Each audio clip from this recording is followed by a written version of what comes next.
Hello mga amiga, welcome back. So para mo sayo do mga amiga, diba si Court akong gikuhaan og phone. Kay every time magpabadlong si Scott, magkuhan si Scott, akong silton si Scott ako sa cellphone, akong kuhaan si Court.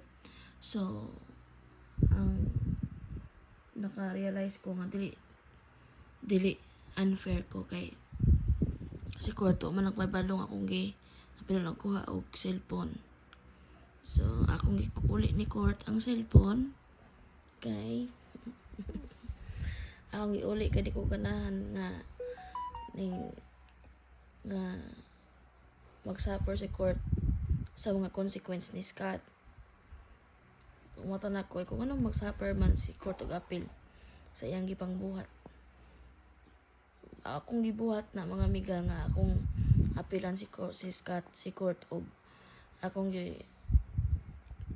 apilon si Court og punish kay para mapakita na ako ni Scott nga dili ko bias or dili ko unfair or ako silang itrato og patas, pero sa side ni Court unfair para nako kay wala man siya gibuhat nga dautan si Court.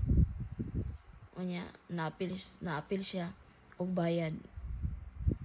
So kanang he's paying the consequence of kanang his brother's actions nga wala naman siya sala, wala naman siya gibuhat nga kuan. So from now on mga amiga, dili na nako buhaton na kay ako na nang gibuhat kadaghan. Mo lang gyapon ang iyang mo lang ako nang gibuhat kadaghan nga para ako mapakita niya nga dili ko unfair sa sa pagtrato nako ilang duha.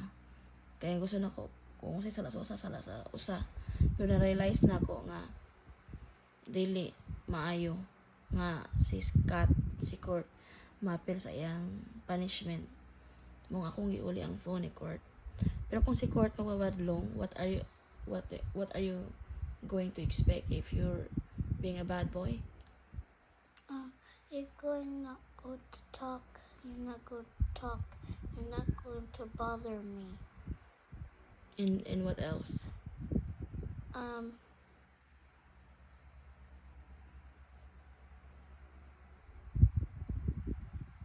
what else? You copy Koya. You go to the And how about your phone? How about your phone? If you did what Kuya did, what your Kuya's gone, I'm going to punish you with I'm going to take the phone away and you cannot use it anymore if you are being a bad boy, right? So since you're a good boy, every time I don't want you to pay Kuya Scott's consequence because he's going to think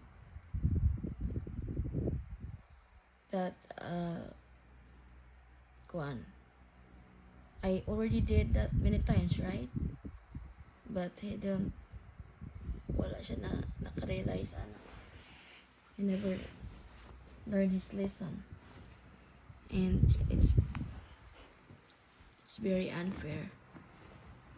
So mga amiga, ako nang giuli ang phone ni Court, ako nang gikuha para makita ni Scott nga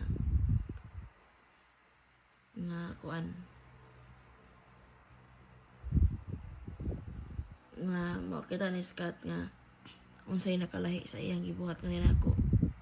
Di na ko ganahan nga si Court mag-suffer pa sa iyang magbayad sa iyang mga sala ug apil maskin walay labot. Kaya ako na nang gibuhat mga amiga, pero iya gyapon gibuhat, ako na nang gibuhat pero murag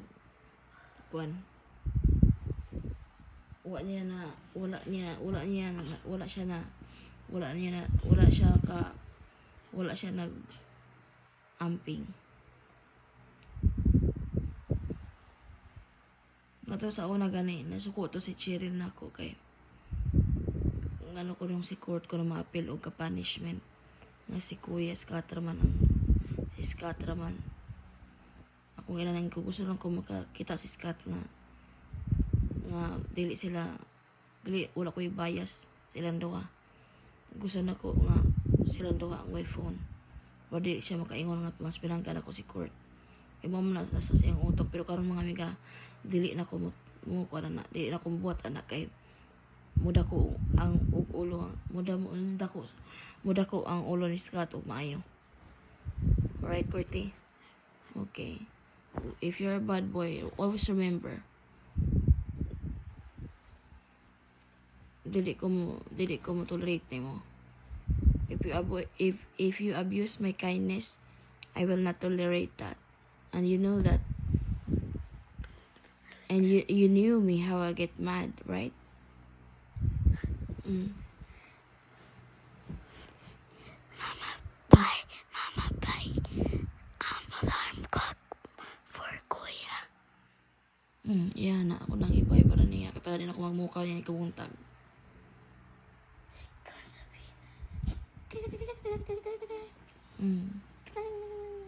Ani kabuntag saba kay na ang alarm clock. Sumura to mga amiga. Kay murag magmali ko nga si Kurt. Nga sayop na ko. O sayop ko nga si Kurt mapil og bayad sa iyang mga sala nga mabuhata. Kurt, remember what I told you, okay? Okay, what will you say? Thank you. You're welcome. Always be a good boy.